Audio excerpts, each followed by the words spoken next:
So a couple of good movies to talk about and a big anniversary as well. Oh, what was your first clue? Welcome to the screening room. Are either one of these any good? Wow, this is a good movie. It's pretty good. Well, the director from yesterday doesn't think so. It stinks. You sorry? You waste our film. It's so bad.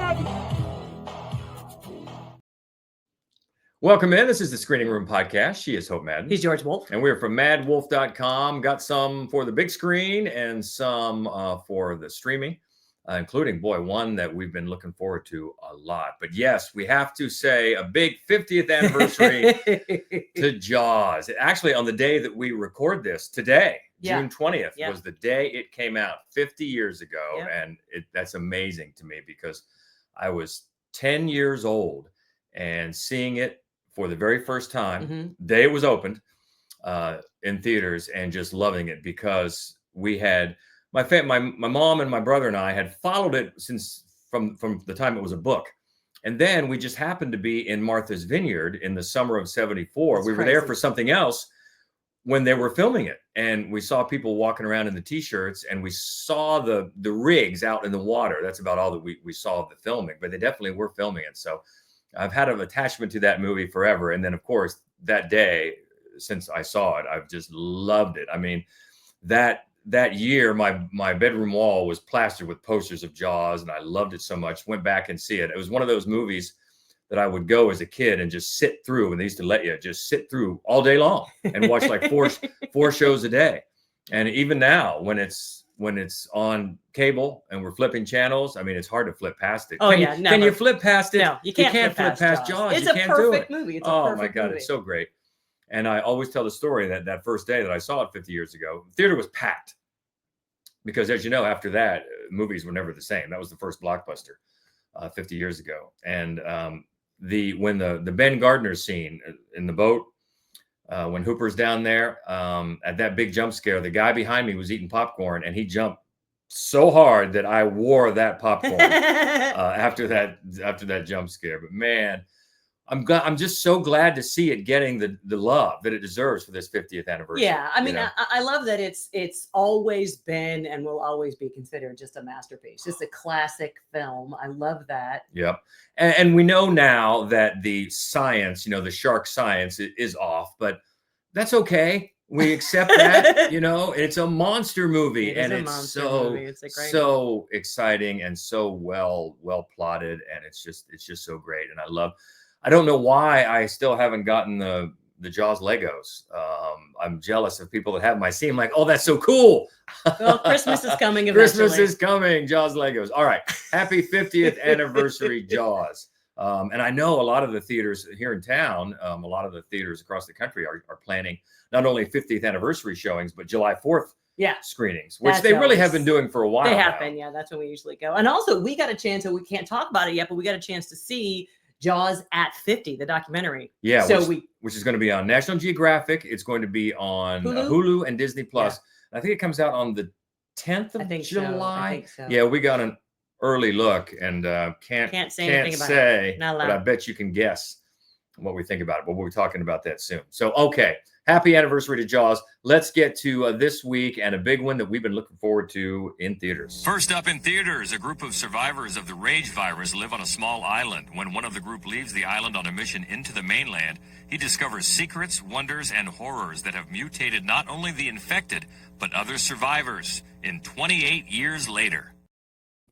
All right, apparently there's another anniversary that we have to acknowledge right now. I guess, yeah.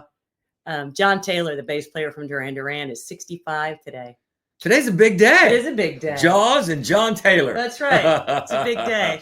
All right, happy anniversary. Okay, we're talking about 28 years later. This is the latest in a franchise that we love. Yeah. Not to be confused with the Sandra Bullock 28. Don't confuse it. What was that? 28? Just 28 days. 28 days. Yeah. That's right. Yeah. No, the first 28 days later. God. 2002, Alex Garland. Awesome. And Danny Boyle. So Alex Garland, the writer who went on to do write and direct Ex Machina and Civil War this year, and he's just Annihilation. I mean, he's such a great filmmaker. He's going to be such a great filmmaker. And he has rejoined Danny Boyle, who directed the original, of course, so a great director himself. And they have come back to do 28 years later. Now, of course, in the middle, there was a 28 weeks later, came out maybe 3 years after the original. Great cast, amazing cast. And this one, it expands on the universe by so we're a generation later, and it tells us that the world was able to stop the spread of the rage virus, but it wasn't able to cure it. So basically, it never left the British Isles. So if you happen to have been on the British Isles, you will never leave, and probably you're dead now. And one of those two things. But the rest of the world is fine, and they just send boats to quarantine to just circle the islands and make sure nobody gets off. And but of course, there are little pockets of civilization here and there, and we're dropped into one of those in the Scottish Highlands, where a little boy named Spike is 12 years old, and he is going on his first hunt with his dad, who's played by Aaron Taylor Johnson. And they're going to the mainland. They're going to cross this bridge that you can only cross during low tide. They're going to the mainland to gather resources like wood and things like that. And also, Spike is hoping to get his first kill of an infected. And of course, I'm guessing that's not a good idea. It doesn't go as they'd hoped, certainly. And there are other complications. Spike's mom, who is played by Jodie Comer, who's always great, is very ill, and Spike is just not sure what's going on, and he doesn't think they're doing enough to try to help. And so that is the big complicating factor. One of the things that the movie does really well is really invest in this family dynamic. Like, the performances are great. And you really care about this little boy, and you really care about what happens. And of course, the whole trajectory, the sad, heartbreaking, is his arc from innocent to survivor. Mm-hmm. And that's really, it gives the whole film a little bit of a melancholy feel about it. Eventually, he meets Ralph Fiennes' character. Oh, Ralph Fiennes, one of the greatest actors working today. He's magnificent in a really weird role. And I appreciate that, because, you'd be weird by now, 28 years after this, just on your own, doing whatever he's been doing. And there are some great images. There's a lot, I love the way there's a really discordant score matched with these beautiful images, sound just design, to create dread. I love that. My issue, and I have a couple, the way that the infected have evolved, it reminds me of, eventually George Romero did the same thing, where it's like he's made so many zombie movies. Eventually, you got to see, what are the zombies doing now? They got to be doing something which you different. understand. So by Land of the Dead, they had communities, and they had a community leader, and they were, but that makes them maybe interesting, but definitely makes them less scary. And that, to me, was the problem here, is that the evolved were interesting, but I found them less scary. Not fear-free. It's definitely like a fast-paced actioner horror film. There's also this sort of dubious science that creeps up into a lot of different zombie movies. I'm not going to get into it, but I hate it, and I didn't care for it in this one. But I do think it opens and ends on sort of teasers because they've already at least started filming the second. Right. The second. It's in supposed a to be a new trilogy, right? Yeah. And from what at least I thought I read, that Cillian Murphy is going to be back in part 2. Yeah. Is that I don't know. I don't know. I know that. He's an executive producer. I don't know if he is in any of the others. All right, we'll see. There's a tease at the end of this movie. And that, I think, is what put the stamp on it. The tease was so much more interesting to me than the rest of the movie that I thought, I kind of wish we'd have gotten into that a little bit. But I'm not criticizing. It's not a bad movie at all. It's quite a good movie. And like the next one we're going to talk about, it just had a lot to live up to. Right. Like 28 Days Later, that's a high bar. Yeah. And one of the things it did well is that it's incredibly scary, and also you're very invested in characters. Brendan Gleeson's character is like the best dad ever. And that led to, forgive me if this 23-year-old spoiler is a problem, but that's the saddest death scene in any horror film ever. Brendan Gleeson in 28 Days Later. And I think that's where the investment is in this movie as well as in the characters. I just don't think it's as scary. Well, and then it's important to remember, of course, there are levels of scary. Scary is very personal. It is very personal, like comedy. And so, exactly. So there may be a segment of the audience where this level of scary is just where they want it. Yeah. So our level of scary is a little higher, I think. Maybe. If yours is lower, that's okay. Yeah. I mean, it's very personal what is scary. So this may be right in your wheelhouse, and it's not a bad movie at Oh no, all. it's a good movie. Just not up to the level that we were expecting Right. because of what the first one, especially. Yeah. 28 days later. Yeah, I think so. Got us invested in. 28 weeks later is a decent horror film, but it's much less invested in character and it's much meaner. Mhm. So it took like all the meanness of the first one, but it didn't invest so much in any kind of heart. And in this one, I think is the other direction. There's a lot of heart, a little less meanness. I would have liked a little bit better balance. But it does do a nice setup for the next installment, Yeah, it and does. which could be scarier. Yeah. We shall see. But 28 years later, what are they up to now? You can have that reunion in theaters. First up in theaters, a group of. The next one. Next is the latest from Pixar. Elio, a space fanatic with an active imagination, finds himself on a cosmic misadventure where he must form new bonds with alien life forms, navigate a crisis of intergalactic proportions, and somehow discover who he is truly meant to be in Elio. Yeah, so here's Disney Pixar. Another, well, even more so than the franchise 28 days later, has set such a high bar for itself. Yes. I don't know how many movies they have now, many, but they have a few valleys, Cars 2, come on. But man, their highs are so high. Yeah, they Just some of the absolute best, Mhm. most emotional, most richly layered, beautiful, fantastically performed by the voice cast animated films you're ever going to find. Oh yeah, I would put. I think Toy Story 3 was the single best movie I saw that year, and Toy Story and Up. Toy Story trilogy is so great, and Yeah. and we were so sad that they were going to move past it, and then we loved Toy Story 4 so Yeah, much. we I did. laughed so freaking Yeah. hard. And then Up and Soul, and they just have tremendous films. They is what we're do. saying, tremendous films. And we were excited about this one. So one of the writers is the writer of Soul, Yeah, and one of the directors and one of the writers were the writer and director of Turning Red, which we is love. super fun. And Yeah. one of the other writers or directors did Coco. yeah. So it's a great pedigree there. Right. That pedigree made me think that where this movie is aimed is very intentional, because look at a movie like Turning Red. That was aimed, At young that was adolescents, for happening sure. to a Yeah. specific Tweens, age for group. sure. Yeah. And that was fantastic. This one I think is aimed a little lower for a Mhm. little younger, and that's fine. Yep. Elio is a young boy. He's an orphan, and he's being raised by his aunt, voiced by Zoe Saldana. Mhm. And he's sad, obviously. He looks at the pictures in the frames of his parents, and that's sad right away. That's a very common Yeah, it device in animated films, especially is. Disney, where Yeah. one missing parent or both in this case.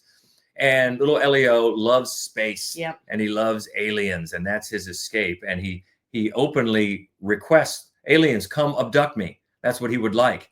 And wouldn't you know it, it happens. And But they somehow mistake him for the leader of Earth. right. They assume that is who they have abducted. And it's, one of the things that I love about the movie, and that you love about most Pixar movies, the looks of the aliens. Yeah. Like they're so individual and they're so unique and fun. Yeah. That was really charming. Yeah, and so right away there's a challenge involved with an evil alien warlord voiced by Brad Garrett. Yeah.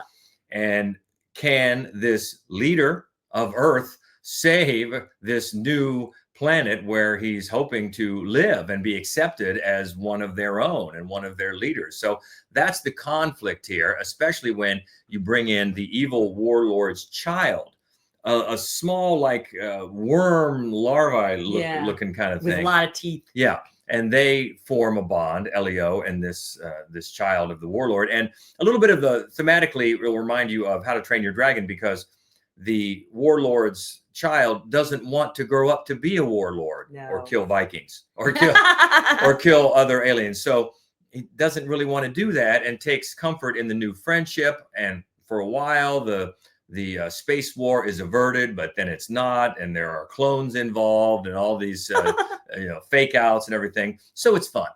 But as complicated as that sounds, like you said, it's definitely aimed at smaller children. It is, yeah. Um, It's more surface level. Yeah. It doesn't have the deeply layered, human almost existential Yes. questions Yes. that you find in a soul, Yeah. something like that. Yeah. I think it's definitely aimed at the younger kids, and that's great. They were The kids around thoroughly entertained. me at the screening Yeah. were thoroughly entertained. Yeah. Especially, I saw the 3D version. So if you want to go with your kids to the 3D version, get those glasses and go into it. I think they'll be totally entertained. It's just not something that I think the adults will be entertained as well. Yeah. Don't get me wrong. Yeah. It's just not one of those where you're just so moved Yeah. because of how beautifully they brought up bigger questions through smaller questions and Right. smaller Right. instances Right. of fun. Even the Inside Out movies. Oh, they're great. We forgot about those. Those are Oh. fantastic. So clever. So fresh. That's the problem with Pixar movies now. They've set their own bar so high that even when they don't get up there, it sounds like we're saying the movie sucked. Not at all. No. Not It's charming at all. and dear. Perfectly It really is. entertaining and sweet, especially if like where we are, it's obscenely hot this weekend. You can go to a movie theater and get cool and put on those glasses and have a good time with your kids. Yes, it's very sweet and very endearing. Just not up there with the Toy Stories and the Souls, but still definitely worth checking out for the family in the theater starting this weekend. And that one's called Elio. We go to HBO next for John Wertheim's cover story detailing the decades-long abuse scandal in the athletic department at Ohio State University. It's Surviving Ohio State. Oh boy, this one's tough. Yeah. For a lot of reasons. Right here in our backyard, we're based in Columbus, Ohio. Both alum. We are both alums of Ohio State. We bleed scarlet and gray so much that we actually have a scholarship in our name at Ohio State in the film department, a MaddWolf scholarship. So we're very involved. We're over on campus all the time. So we were very aware of this scandal. And even the most ardent fans, you have to admit that this is a shameful black eye on the history of the university. And it's awful. HBO now has done a very good job deconstructing it for people that maybe don't know a lot about it, or people that do and just have it broken down, and you get new insights from the people that were involved, because it goes all the way, but goes back many years to many accusations of abuse inside the Ohio State athletic department by a team physician, Richard Strauss, who is now deceased.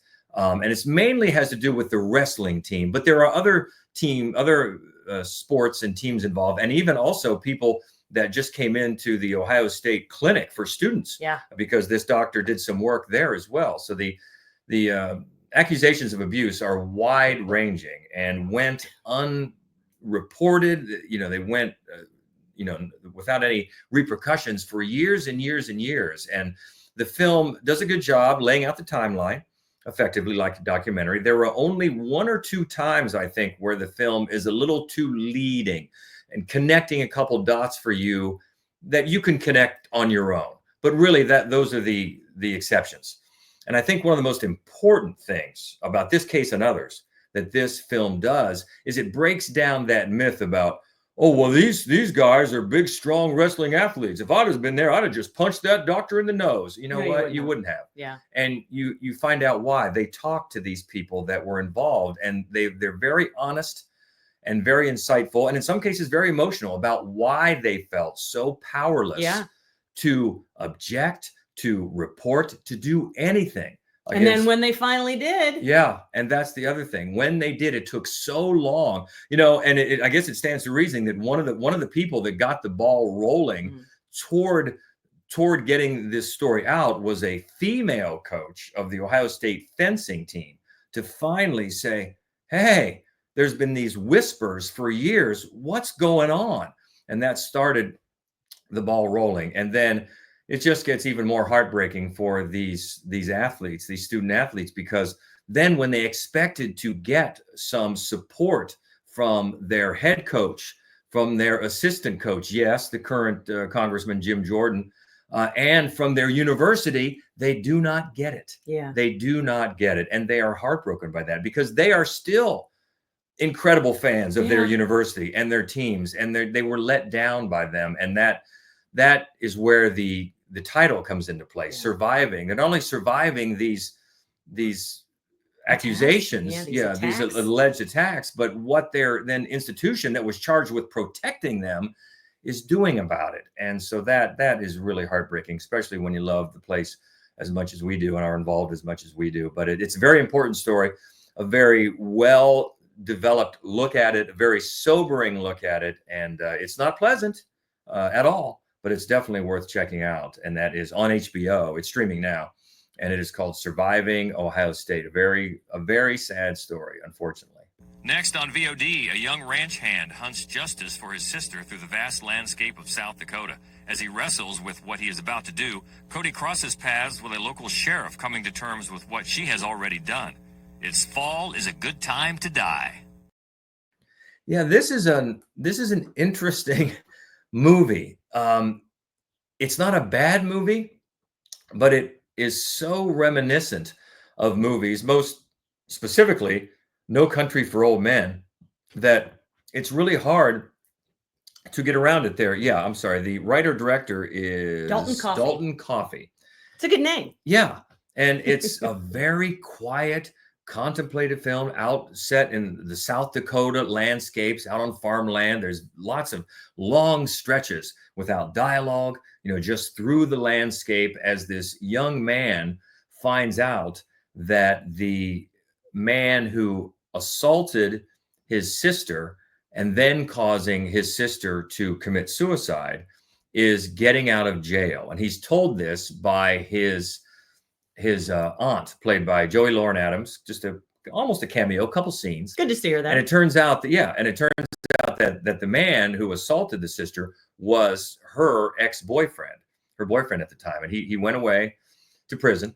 And now the aunt felt it was her duty to tell her nephew that the man is getting out of prison. What I liked about the film is that you're not told all this specifically. You piece this together through very organic, authentic dialogue, which I appreciated. Mm-hmm. You're not spoon-feeded anything. And right away, you can tell that as soon as he finds out that information, the young man has a mission. And he is going to hunt down this man once he gets out of jail and kill him.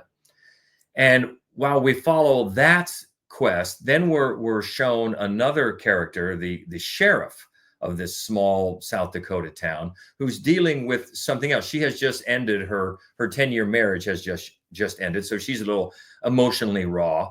And she's also dealing with something that happened on the job that has caused her to be somewhat of a local hero. And she is not really comfortable with that title. So what you get the sense right away, these two people are going to connect. It's all going to come together by the end of this movie, and that's fine, and it's very well intentioned, and as I said, very organic in its dialogue and its plotting. But it's so reminiscent of No Country for Old Men. It's not set in Texas, but the landscape is very reminiscent. You've got the young man is a welder, okay, and also there's a scene just like that very gripping scene in No Country for Old Men where Josh Brolin is trying to get a handle on where Anton Chigurh is by the shadows underneath the hotel room door, and then he flicks the light off so you can't see the shadows. God, that's a great scene. It's a great scene. There's a scene. Again, you've set the bar too high. Yeah. There's a scene in this movie that is so very familiar. It calls to mind that scene right away because the rest of the movie is so much reminds you of No Country for Old Men. So that's tough because No Country for Old Men is really hard to live up to. This is not a bad movie. It's not a bad movie. I appreciate this type of storytelling. Very quiet, very contemplative, very, very content to let you piece things together, even though you have a pretty good idea where it's going. It's not going to spoon feed anything, takes its time. So I do appreciate that. And it's not bad. It's just not new either. And you're just not quite sure what it really thought it was trying to say that was maybe profound in any way. But still, it's decently plotted type of thriller, even though you're probably going to guess a lot of what's happening.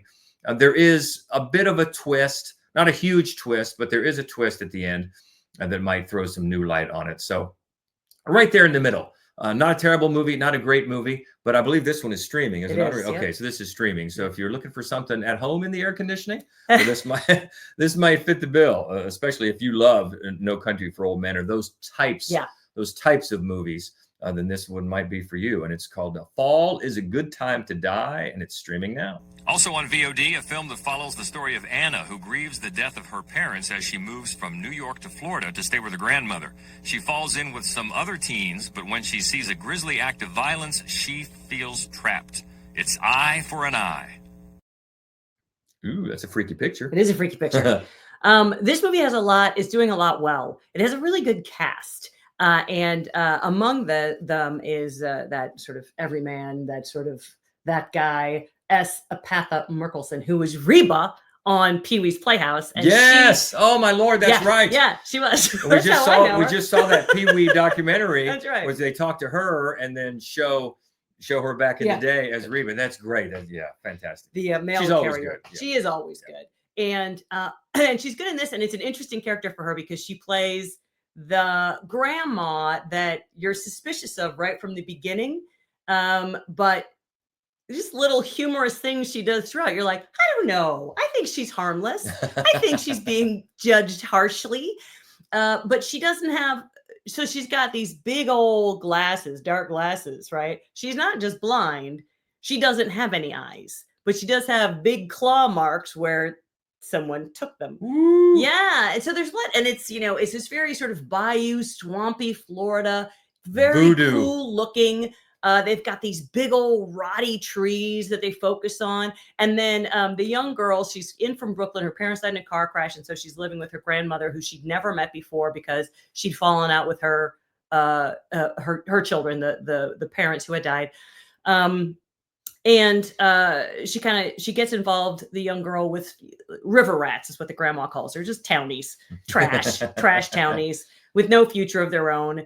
And I feel like when the movie sticks to sort of an indie drama coming of age film, it does really well.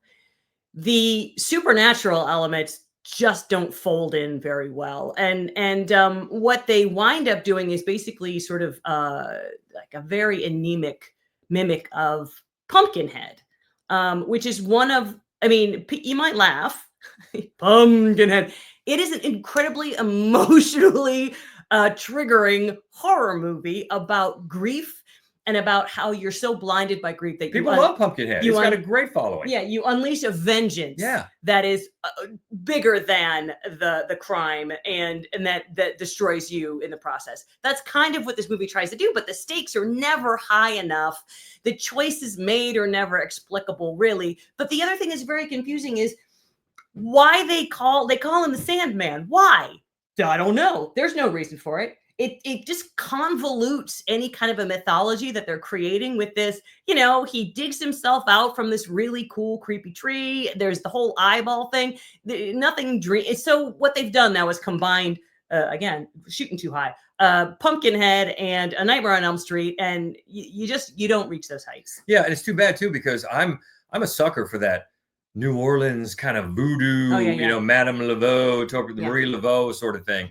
And it doesn't really develop that. Not at all. Unfortunately, no, it goes not for at the all. creature feature. Yeah, it doesn't really stack up. And this one is streaming. It is streaming. Mm-hmm. So that is Eye for an Eye, streaming now. And are we schlocking and rolling this week? We are not going to be able to schlock and roll. Not schlock and roll. So we'll catch up. By the time we catch up with Schlocketeer, hopefully next week, he's going to have a lot to talk about. Yes. So, but we can always keep the conversation going. You want to spill some love for Jaws? We are here for you. Oh, we are. For Jaws or for any of the movies this week in the big screen. For Duran. You want to give some John Taylor love as well for the movies in the theaters or in streaming. Let us know. You can always catch up with us anytime on MaddWolf Columbus on all the socials. Also, the main website is maddwolf.com. And the summer continues. I cannot believe we've got to be working on our best of the half year list. We do. What happened? It's almost July. It is almost July. You sneeze and the year is half over, but we've definitely got some good films for the first half of the year. So we'll be working on that. You can do that too, and we'll compare notes. So keep in touch if you can. Enjoy the movies, and until next week, she is Hope Madden. He's George Wolf. Do you want to talk about what's coming next week? Oh, I totally forgot. Yeah. Yes, thank you. You're welcome. Yes, what is coming next week? Well, I'm going to start with the one that I wrote wrong so we don't mispronounce it. So I have written down it's called Pinks and Needles, but it's not. It's Pins and Needles. Okay. But the bigger one is F1, That's right. Brad Pitt in the race car. That's right. We're going to see that here in a couple days, I Yeah, think. So you we'll will. talk F1. And then the other one, I think you're even more excited than I am about. Megan 2.0. Yeah. Well, based on the trailer, because I'm telling you that, I think the trailer hits the perfect vibe for that sequel. Yeah. If the movie follows that vibe, it is going to be a ton of fun. So looking forward to Megan 2.0. Yeah, for sure. Also, hot milk.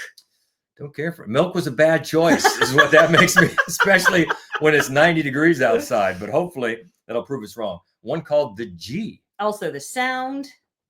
And Into the Wonder World. That's all next week. So we'll talk about that. Thank you for reminding me. Mhm. Almost forgot. So keep in touch. We'll get together again next week. Until then, hey, go out and see Jaws. If it's in your neighborhood, and I bet it is. And until then, she is Hope Madden. He's George Wolf. And this is the Screening Room Podcast. See ya.